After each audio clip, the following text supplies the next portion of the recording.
saya akan membahas tentang bullying yang ada di sekolah. Pengertian bullying adalah suatu tindakan yang dilakukan dengan cara melukai secara fisik, verbal, atau emosional seseorang yang merasa lebih kuat terhadap seseorang yang dirasa lebih lemah. Istilah bullying sendiri berasal dari bahasa Inggris, yaitu bull yang berarti banteng.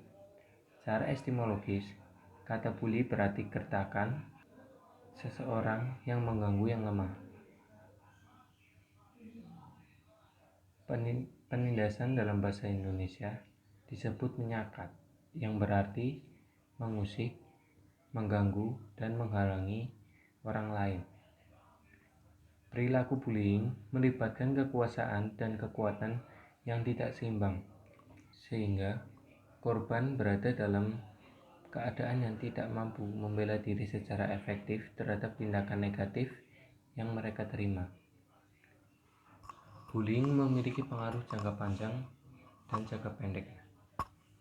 Efek jangka pendeknya yang disebabkan oleh perilaku bullying tersebut yaitu tertekan, penurunan minat dalam melakukan tugas sekolah yang diberikan oleh guru, dan menurunnya minat untuk berpartisipasi dalam kegiatan sekolah. Sementara konsekuensi jangka panjang dari bullying ini seperti mengalami kesulitan dalam membangun komunikasi dengan lawan jenis, selalu mengalami kecemasan, dan mendapatkan perlakuan tidak menyenangkan dari rekan-rekan mereka. Perilaku ini dapat terjadi kapan saja dan di mana saja, kepada siapa saja. Namun, memang paling sering terjadi pada anak-anak. Menurut KPAI, pada tahun 2018, kasus bullying masih menjadi kasus yang mendominasi pada bidang pendidikan. Jenis-jenis bullying. Yang pertama, bullying verbal. Bullying verbal adalah bentuk penindasan yang dilakukan seseorang kepada korban dengan cara menggunakan perkataan seperti mencemooh atau menyebarkan gosip atau melontarkan kata-kata yang memberikan tuduhan palsu. Yang kedua, bullying fisik. Bullying fisik ini adalah perilaku seseorang kepada korban dengan cara melukai korban menggunakan fisik, membekai korban menggunakan kekerasan fisik. Hal ini sangat mudah dideteksi karena bullying fisik ini meninggalkan jejak seperti memaki wajah, memaki punggung, dan lain-lain. Yang ketiga, bullying relasional. Bullying relasional dilakukan dengan memutus hubungan sosial seseorang dengan tujuan melemahkan harga diri korban secara sistematis melalui pengabaian, pengucilan, atau penghindar. Penindasan dalam bentuk ini paling sudah dideteksi dari luar. Contoh-contoh bullying relasional adalah perilaku atau sikap tersembunyi seperti pandangan agresif, pandangan mata, mendesak, mencemooh dengan tawa, dan mengejek bahasa tubuh. Yang keempat, bullying elektronik. Bullying elektronik adalah perilaku bullying oleh pelaku melalui sarana elektronik seperti komputer, telepon seluler, internet, situs web, obrolan grup, dan lain-lain. Biasanya dimaksudkan untuk meneror korban menggunakan tulisan, animasi, gambar, rekam video, atau film yang mengintimidasi, melukai, atau menikung. Mengapa bullying terjadi? Yang pertama, pembuli ingin dianggap berkuasa karena sebenarnya mereka orang yang lemah. Pembuli biasanya tidak memiliki perhatian dari orang-orang sekitar. Pembuli biasanya sudah pernah dibully, pembuli biasanya berkelahi, dan pembuli sering meniru tindak kekerasan di film atau di game. Dampak bullying bagi korban: yang pertama, sulit makan, sulit tidur, kesal dan marah karena tidak dapat membalas, malu dan kecewa pada diri sendiri, rendah diri, pemalu, kesepian, menurunnya prestasi akademik, dan lain-lain. Cara mengatasi bullying: yang pertama, ceritakan kepada orang dewasa atau kepada pihak-pihak yang berwenang. Baikkan penindas dan jauhi mereka. Tingkatkan keberanian dan tunjukkan rasa percaya diri. Tunjukkan pada lingkungan sekitar bahwa Anda bukan orang yang lemah.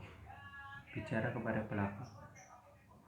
Tunjukkan bahwa apa yang dilakukan pelaku itu sangat berbahaya. Bantu teman yang menjadi korban. Apabila kita melihat tindakan bullying, jangan diam saja dan cobalah untuk memberi dukungan pada korban. Alasan mengapa orang menjadi pembuli atau menjadi pelaku bullying: yang pertama, ia pernah menjadi korban bullying. Ia tidak terima jika hanya dia yang menjadi korban bullying. Maka dari itu dia mencari orang lain untuk menjadi korban dari bullying mereka. Yang kedua, rasa iri pada korban. Si pelaku akan merasa iri dengan korban apabila korban memiliki hal yang dianggap pelaku lebih dari si pelaku. Yang ketiga, kurangnya pemahaman. Kurangnya pemahaman dan empati juga dapat menimbulkan perilaku bullying. Ketika seorang anak melihat anak lain berbeda dalam hal seperti ras, agama, orientasi seksual, dan lain-lain, karena kurangnya pemahaman, maka mereka beranggapan yang berbeda itu salah. Yang keempat, mencari perhatian. Biasanya pelaku bullying tidak mendapatkan perhatian dari lingkungan sekitar, misalkan dari keluarga atau datang dari keluarga yang open home dan lain-lain. Yang kelima, kesulitan mengontrol emosi. Anak yang kesulitan mengatur emosi dapat berpotensi menjadi pelaku, karena jika dia disenggol sedikit, dia akan marah yang sangat berlebihan. Itu bisa mengarah ke pembulian. Yang keenam, berasal dari keluarga yang disfungsional. Tidak semua anak dari keluarga disfungsional menjadi pelaku bullying.